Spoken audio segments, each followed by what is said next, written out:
From the kitchen restaurant in Sacramento, California, Sun-Fed Ranch brings you Beef Hacks with Michelin-starred Chef Kelly McCown.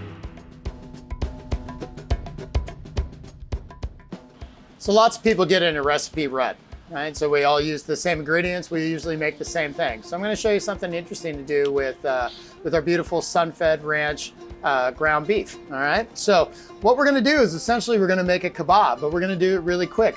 So the first thing that we're going to do is we're going to start with a pound of our ground beef and just place that in there. It's going to be super easy to do. I'm going to show you a little trick that I learned from one of the chefs that I work for.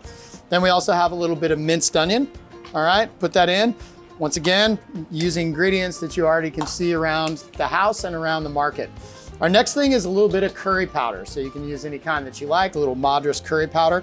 Put a fairly good amount of this into the ground beef. The next thing that we have here is just a little bit of paprika. All right, once again, also readily available at the market. Put in a nice amount of the paprika in there as well. And then the last thing, and this sits on the spice shelf, you might even have some at home, but I know for sure that's featured in a lot of markets. This is sumac. And what sumac's gonna do is it's gonna add this nice little sort of bright citrusy note to what you're working on, all right? And so we're gonna put a little bit of that in there, all right? And then once again, nice amount of salt in there for the seasoning. And then we're gonna mix this together, all right?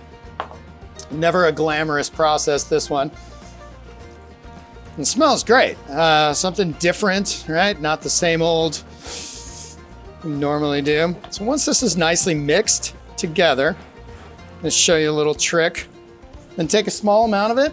And right here, this is also something that you can get it at the market fairly easily. This is a little disposable pastry bag. You just drop it in there, all right? Like so. I'm gonna pull that out. I've already cut a little hole in the bottom of our pastry bag here. So like this. And then make sure that that's the right size. I would say it's probably end up being about ½ an inch or so off the bottom of the pastry bag. Get yourself a greased cookie sheet. It doesn't matter if it has edges on it or not, but then at this point, what you're gonna do is you're just gonna go through here and you're gonna pipe essentially your kebab in there. Like so, all right? And then you can go all the way across the cookie sheet as you need to. And then at that point, once those are all on there, just pop that in the fridge if you're not ready to cook them, or if you are ready to cook them, what you're gonna do is either put it in a 450-degree oven for about 5 to 10 minutes, or you can put them under the broiler, or if you're really good, what you can do is let them set up a little bit, put a little skewer on there, and then take them out to your grill.